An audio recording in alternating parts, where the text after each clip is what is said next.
మైదా పిండి 3 చెంచాలు, 2 చెంచాలు పెద్ద చెంచాలతో వేసుకోవాలి.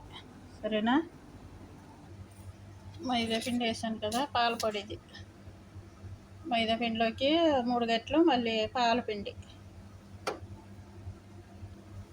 పొడి, కొంచెం మిరియాల పొడి. సరేనా? కొంచెం మిరియాల పొడి. దాంట్లోకి ఇది 1 మ్యాజీ, సాల్ట్ లాగా ఉంటుంది మ్యాజీ. సరేనా?